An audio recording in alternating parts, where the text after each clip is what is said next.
Hey, what's up guys, Cloud of Truth here, back with some more Battlefield 4 gameplay, and today I've got a nice weapon comparison for you all of two fantastic light machine guns here in Battlefield 4, the M249 and the MG4.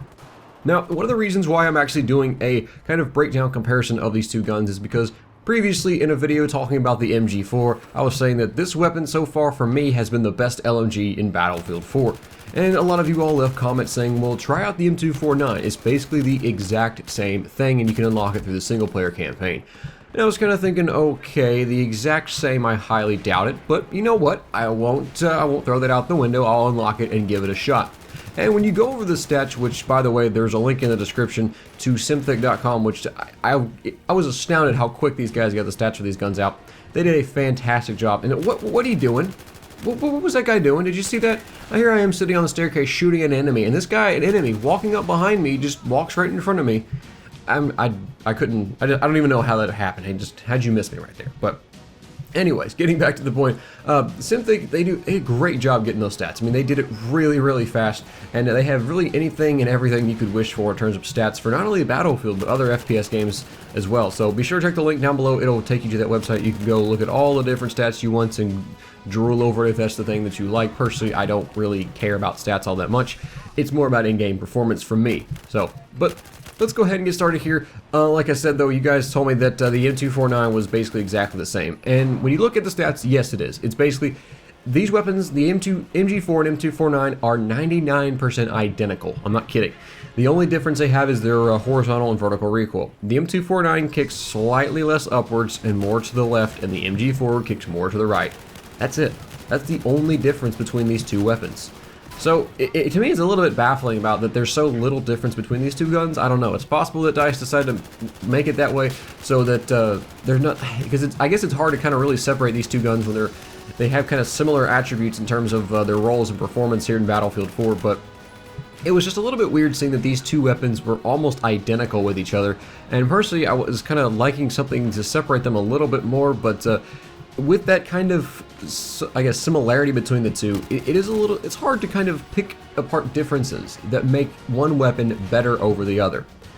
Now, the MG4, like I said in previous videos, has been the best LMG for me so far. So after unlocking the M249 through the single player campaign, which, by the way, in case you are dying to know, I'm not going to spoil anything for you because it obviously would have to deal with the storyline of the game. Basically, there are multiple endings of the single-player campaign, and each ending you do get a weapon, and you have to make a choice.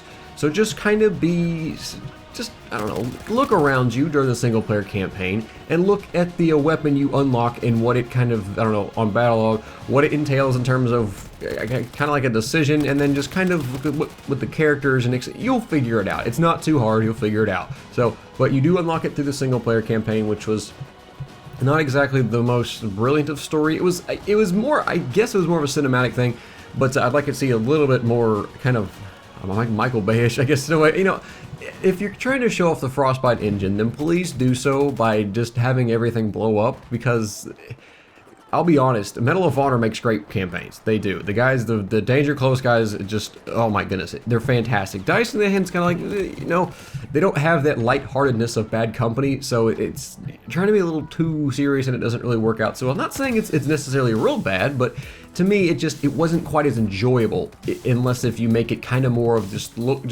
allow me to marvel at the graphics of the engine. That would be a little bit different. So, but get off that, let's move on here.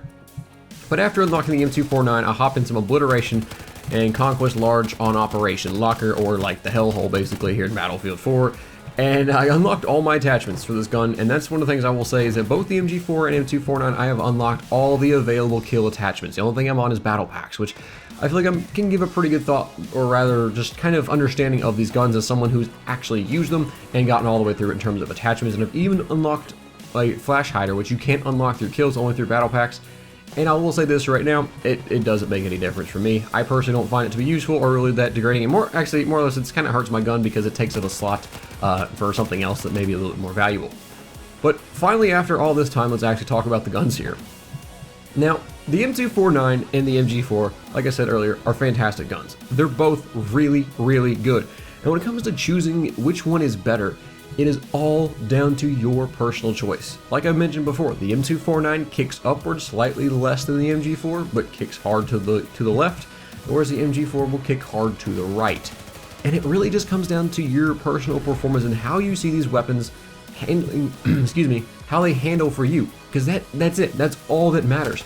Personally, I find that when I use the M249 and when I use the MG4 I do better with. And so that for me puts it ahead and still so far is the best LMG in Battlefield 4. It is the last unlock for the support class, and I think that's one of the reasons why it is that. It is just so freaking good. But the M249 could easily be there instead. It's that good of a weapon. But one thing to note about these LMGs, and really all weapons in general in Battlefield 4, stand still when you fire. Please. And I struggle with this. I really, really struggle with this. You're going to see me throughout this gameplay make dumb mistakes, like I'm just kind of moving or like slowly strafing side to side, left and right. Do not do that. Your weapon's accuracy, the spread, the base spread, standing still ADS goes from 0.3 to a 2.0 with an LMG. It's horrible. It's just flat out horrible. And I still struggle with that. So if you're thinking that, you know, why are these weapons so inaccurate? It's probably because you're strafing, and if you're struggling with that, you're not the only one. I am too, and I'm someone who uses LMG a lot. See, finally I stand still. When I do, I get hit markers. It's that simple. I just gotta learn to stand still, and the same thing goes for you all. Stand still when you fire these weapons, and you will find that they perform much better. And with the decreased suppression, in terms of the bullet deviation that's now gone, it makes these weapons so much more usable, and when you do stand still, you'll be able to get those long-range kills that you wouldn't have previously just due to the deviation of your accuracy. Now here I end out the round here with the M249, a nice, I think 11 kill streak here on obliteration on Operation Locker. I was kind of, it was one of these sticky situations where it's just like the whole enemy team is out there with the bomb. Am I gonna just rush out there and try to take these guys head on by myself? I'm probably gonna kill one or two guys and end up dying. That's that guy right there. That's the reason why I kept coming back through here, because I knew that somebody was gonna be coming around to get me from behind. And sure enough, he almost got me there. So I pick up a couple of more kills here. Actually, a lot more kills following this one, but I'm kind of also being a spawn point for my squad mates as well. They're kind of, if you guys are dying, then spawning back in. That way I can be here, that they can spawn on me, and then try to, it's kind of hard to say push out and really take the bomb back because there's so many enemies out there. There are so many enemies out here, and I'm kind of just, I don't know, I'm kind of like panicking right now because this was the first time I spawned in during this match. So I'm kind of just like, oh goodness, you know, what in the world's going on here? I'm not going to pick it up and try to rush through the entire enemy lines to go back to our base to plant the bomb, or to go to their base and plant it, because that's suicide in and of its own. We're trying to, you know, let's see if we can slow down here and try to tactically get this bomb and get it planted for our team in order to help us win. But I finally do end up getting taken out right there, which does kind of, that is the last clip of this video, but hopefully you guys have enjoyed this. I kind of want to just go with one of these weapons briefly, talk about really, for me, the fact that there's no real difference between these two guns. There isn't. It's just down to your own personal thoughts. What you feel like is better. I personally find the MG4 is better, but if you're someone who struggles with vertical recoil, the M249 is going to be the best for you. And that's just how it is, because it just doesn't kick up quite as much. Now, it's very, very little the difference in their vertical recoil, but there is a slight difference, and the M249 has less of it. So that's going to do it for me. Hopefully you guys have enjoyed. If you did, consider rating it. I appreciate it very much. Take care. I will see you all next time.